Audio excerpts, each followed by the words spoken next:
Hi my dear viewers, আসসালামু আলাইকুম। Cooking এর পক্ষ থেকে আজকের এপিসোডে আপনাদের জন্য থাকছে সুজি ও ডিম দিয়ে খুব মজাদার স্বাদের একটি নাস্তার রেসিপি। আজ আমি আপনাদের তৈরি করে দেখাবো, এটাকে প্যানকেকও বলতে পারেন। এটা কিন্তু খুবই সুস্বাদু ও হেলদি একটা নাস্তার আইটেম। তাহলে চলুন দেখে নিন যে এটা কীভাবে তৈরি করা যায়। একটা মিক্সিং বোলের মধ্যে হাফ কাপ পরিমাণ এখানে সুজি নিয়ে নিলাম। এখানে আমি চিকন দানা সুজিটা ব্যবহার করছি। 2 টেবিল চামচ পরিমাণ এখানে আটা ব্যবহার করছি। এতে করে মিশ্রণটা বেশি বাইন্ডিংয়ের কাজ করবে এবং বেশি ভালো হবে। স্বাদ মতো লবণ দিয়ে শুকনো উপকরণগুলো একটু নেড়েচেড়ে ভালো মতো মিশিয়ে নিয়ে তারপরে একটা ব্যাটার তৈরি করে নিব। আমি যে সুজির নাস্তার আইটেমটা আজকে তৈরি করব, এতে আমি নিজের পছন্দনীয় সবজি অ্যাড করব। চাইলে কিন্তু আপনারা নিজেদের যে কোনো ধরনের পছন্দনীয় সবজি অ্যাড করে নিতে পারেন। অল্প অল্প করে পানি দিয়ে একটা ঘন থকথকে ব্যাটার তৈরি করে নিব। ব্যাটারটি কিন্তু একদমই পাতলা করা যাবে না, এটা একটু খেয়াল রাখতে হবে। এজন্য পরিমাণ মতো পানি অ্যাড করতে হবে।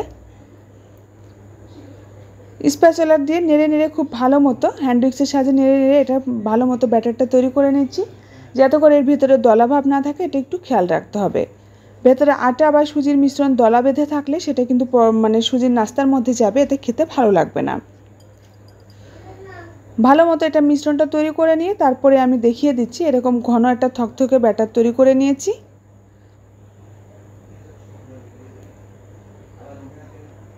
ঢেকে রেখে দিব কিছু সময়।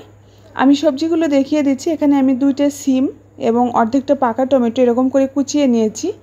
এখানে পেঁয়াজ এবং মরিচ নিয়েছি। একটা ডিম নিয়েছি। আমি এই সবজিগুলো দিয়ে আজকে নাস্তাটা তৈরি করে দেখাবো। তবে আপনাদের কাছে যদি সবজি আরও বেশি থাকে বা পছন্দনীয় সবজি থাকে, সেটা অ্যাড করে নিতে পারবেন। সবগুলো সবজি মিশ্রণের মধ্যে দিয়ে দিলাম। মিশ্রণটা কিছু সময় ঢেকে রাখার ফলে এটা কিন্তু আরও অনেকটাই ঘন হয়ে গেছে।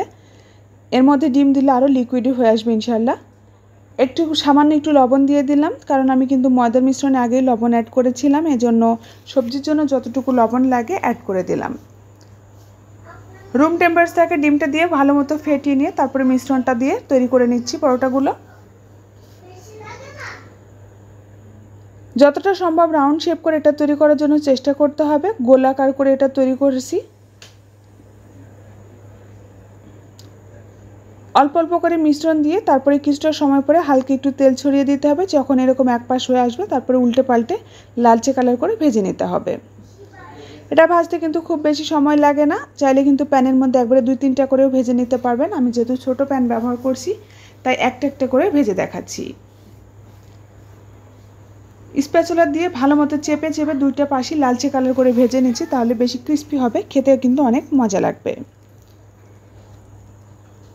এই নাস্তার আইটেমটি তৈরি করতে কিন্তু একদমই সময় লাগে না। মাত্র 10-15 মিনিটের মধ্যে মজাদার স্বাদের নাস্তার আইটেমটি তৈরি করা সম্ভব।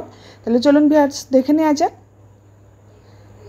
আমি কিন্তু সার্ভ করে দেখিয়ে দিয়েছি নাস্তার আইটেমটি। দেখে নিশ্চয়ই বুঝতে পারছেন কতটা সুস্বাদু ও লোভনীয় হয়েছে। এটা দেখতেই শুধু সুন্দর না, খেতেও কিন্তু ভীষণ ভীষণ মজা লাগে। আপনার বাচ্চা থেকে বড় সবাই কিন্তু এটা খেতে অনেক পছন্দ করবে ইনশাআল্লাহ। আর এটা একেবারেই নতুন ও আনকমন স্বাদের একটি রেসিপি। তাহলে ভিউয়ার্স আজকের মতো এখানেই বিদায় নিচ্ছি। সবাই অনেক ভালো থাকুন আর এই রেসিপিটি বাসায় ট্রাই করে দেখতে পারবেন। আমার ফ্যামিলির জন্য দোয়া রাখবেন। আমি কিন্তু নাস্তার রেসিপিটি এরকম করে দেখিয়ে দিলাম। আশা করছি সবার কাছে অনেক ভালো লাগবে। আল্লাহ হাফেজ।